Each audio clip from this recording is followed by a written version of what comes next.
Yes guys, welcome back to another video. Welcome to the George Benson football channel. Chelsea's Premier League season may be over, but it absolutely doesn't mean that the GBFC videos are over, because we are currently waiting very patiently for the information about whether Pochettino stays or Pochettino goes. I've obviously given my thoughts throughout the entirety of this season. It's been up, it's been down, it's been flip-flopping, as people like to label it as.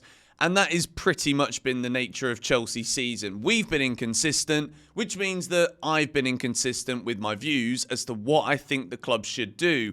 In this video, I want to take a look at the season as a whole and conclusively give you guys my opinion as to what should happen with Mauricio Pochettino and this team moving forward. It could be a long one, I'm not sure. I've got myself a vitamin C elderflower immunizer drink.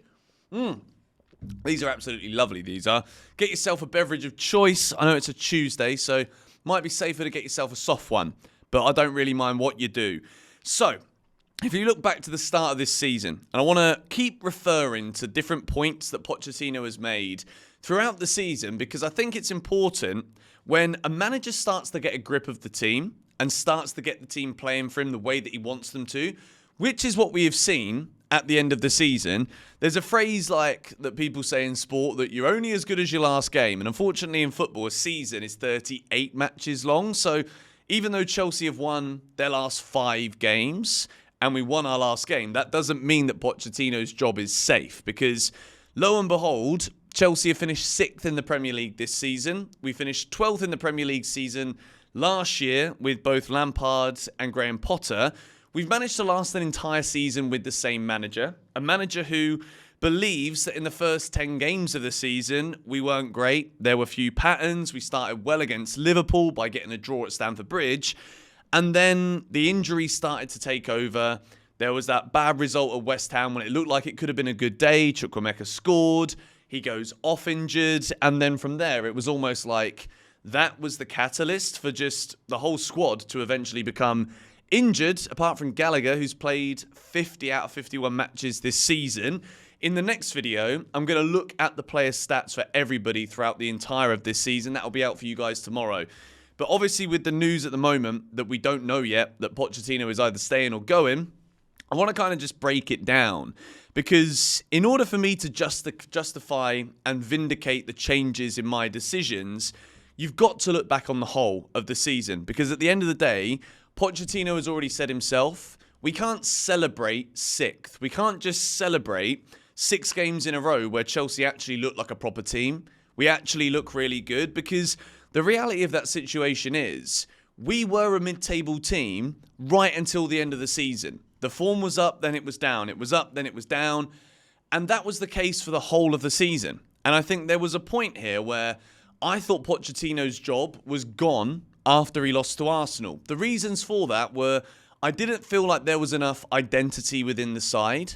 Yes, we'd had a better second half to the season than the first, but when you look at the table, I'm like, I still don't see any kind of consistency, which suggests to me that Pochettino's ideas are being A, understood by the players, B, if the first initial idea isn't understood, then how do you develop, and C, it is a young squad. Poch is supposed to be good at working with young players, but we're not getting the results. We're not in a good position in the league. So maybe that whole idea, which I was kind of hanging on to, when things weren't good, I was like, well, Poch is one of the best in the world, apparently, at working with young players, at bleeding players in, like he did at Spurs, I guess you could say. And then when you really look at, like, the crux of everything, he's not won a lot. Paris Saint-Germain, okay, fine. Like, you win a league at PSG, but like if you don't win the Champions League, it's a failure, and you should win that league every single year. So I think for me, there's always been question marks over Pochettino.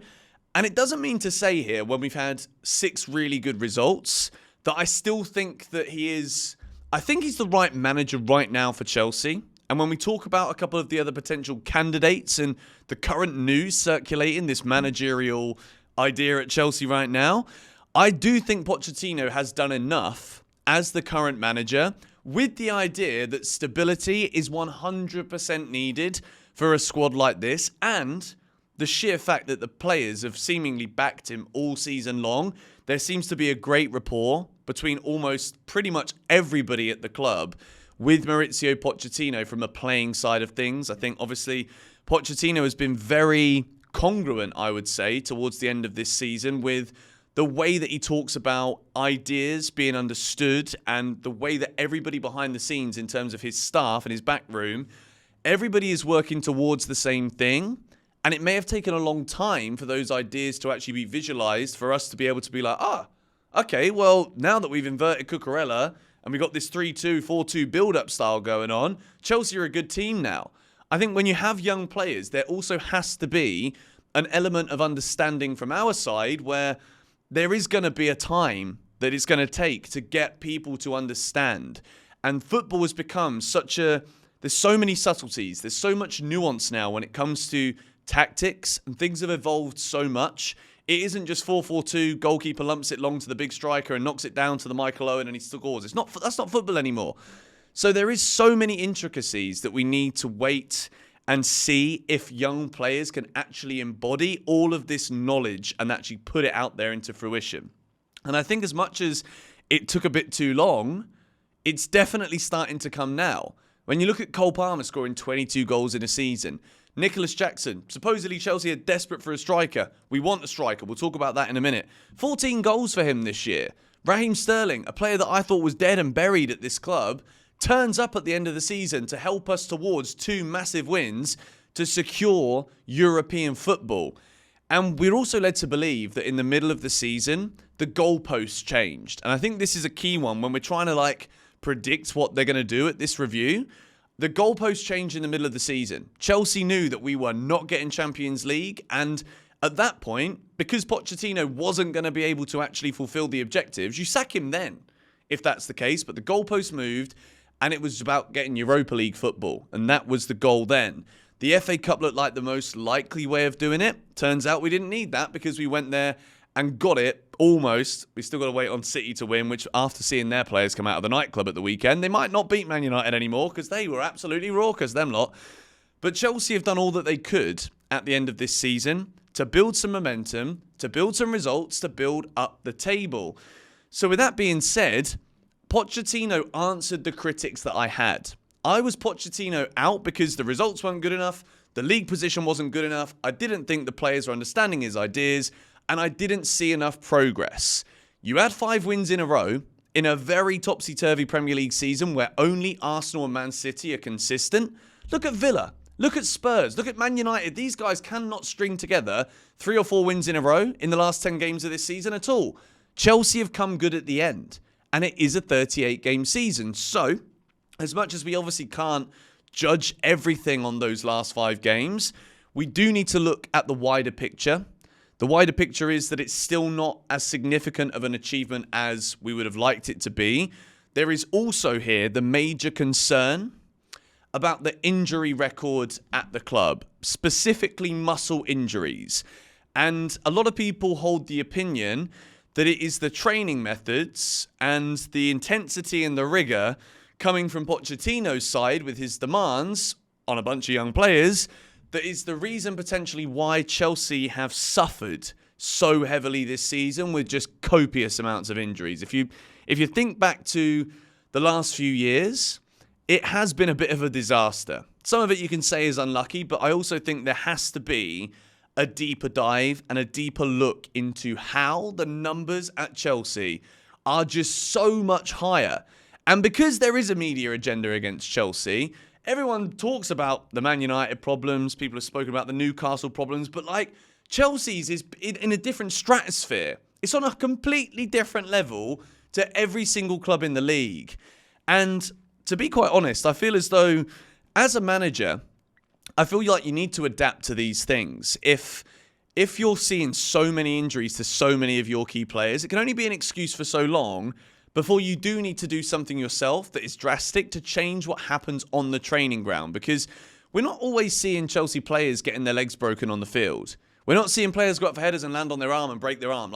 It's happening at Cobham, which is the weird thing. When we get those injury updates before a game, I'm like, how? We haven't played. We've not got European football. We're not playing midweek football. This is literally happening on the training field. It's mad. So as much as I'm very happy with how Pochettino has brought everybody together, got us playing attractive football, got us winning football matches, it doesn't mean to say that within this end of season review, there does need to be a lot of depth and a lot of things within the club need to be looked at to ensure that we've not just hit a purple patch of form at the right but the wrong time of the season, if you get my drift. This needs to be a platform. This needs to be a foundation that is laid out, and from this point we can grow. From this point we can move, because Rome wasn't built in a day. We're going to use that very old school phrase right there. You also can't build a flipping house in a day. And I think what Chelsea are always looking for, we want the fanciest, we want the shiniest, we want the trophies. We don't want to be runners-up. We don't want to be semi-finalists. We want to win everything. We want the brightest toys. We're buying the best young talents in South America. We've got an incredibly young squad. I want to save the whole, what do I think of the squad, rating the squad, until tomorrow's video. But in terms of Pochettino's review, I seriously think they need to keep him. I think it's got to that point now where I've seen enough positives at the end of this season to absolutely believe in those foundations. And Chelsea do need stability. When these new owners came in, they wanted to do things differently. And I think at this point, it could have been a case of if they sack him now, I'd have thought, well, you should have flipping done that back in December. You should have done it in January. Or when things got really, really bad, February, March time, do it then.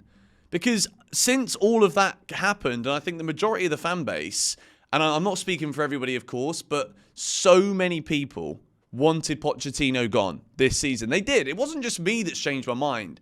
A lot of people have changed their minds, but obviously I make videos every day, so it's more obvious that I have. I just think now we're at a point where Pochettino has had more players to work with. Players have come back from injury. And when everyone's been available, his ideas are being conveyed. This is not an average squad when everyone's fit. It's a really good squad that wins Premier League games back to back to back to back to back. So I think he's done enough to keep his job. As well as that, the reason I want Pochettino to stay 2.0 is because I really don't like the idea of bringing in an Ipswich Town manager. I'm not going to lie to you. I think McKenna has done an absolutely incredible job at Ipswich. Back-to-back promotions for that club. They're now a Premier League side. I think his ideas look really good. They play good football. But it didn't work with Graham Potter. And we didn't think that Potter was going to get sacked because we didn't want to be that club anymore. So why would you change something now at this point that is currently working and moving in the right direction? Why upset the apple cart with a bunch of players that absolutely love this guy, Pochettino, and they're playing for him, they're working for him, and they're understanding his ideas? Why change all of that now to get a young manager in that you might have a whole season again where you've got the players I don't know, they might not get it. They just might not get his ideas, and then we might come good again at the end of the season, and then what? Do you know what I mean? How long does this have to go on for?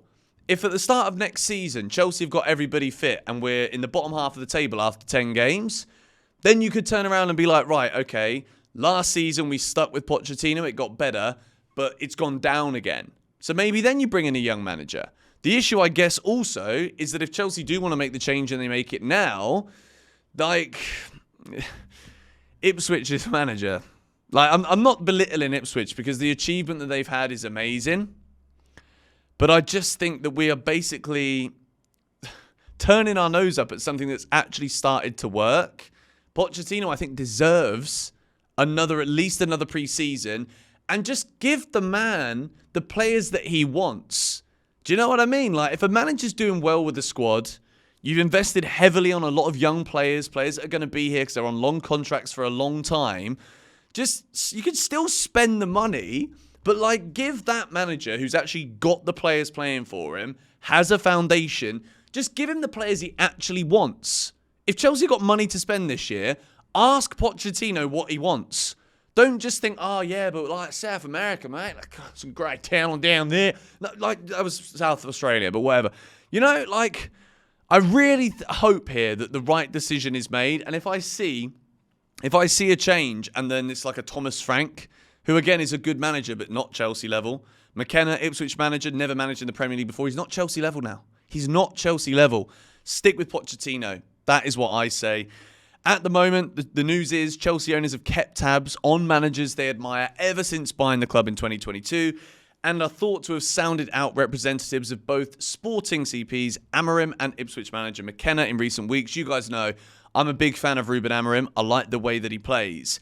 This is also an interesting piece of news as we move on a little bit here at the end of this video from the Pochettino talk. After the players went round to applaud the fans, Chelsea co-owner Bedad Eghbali gave Conor Gallagher a big hug and pulled him aside for a long chat. I'm really hoping that this was a long chat to tell him, we're going to figure out a new contract for you. I understand as well, Trevoh Chalobah is on the market for the same 25 million that he's been on the market for like the last 5 transfer windows. And I'm going to end this video by saying this. I want Gallagher to stay. I want Trev to stay. But I understand FFP and Chelsea's issues around this. But Trevoh Chalobah is better than Axel Disasi. He's better than Benoit Badiashile. And he's going to be sold for about 15 million quid more than we spent on both of them. It's outrageous. It's absolutely outrageous.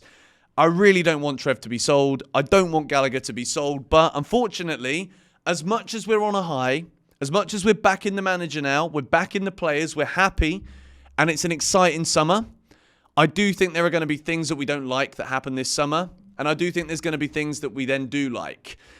But yeah, I think Gallagher's had such a massive season. We'll talk about it more in tomorrow's player review. And yeah, thank you guys for watching this video. Please let me know your conclusive thoughts on this season and Pochettino's job as the Chelsea manager in the comments down below. And stay tuned because the summer is busy. Sometimes 2 videos a day, sometimes 3. Subscribe to the channel. Come on, you Blues.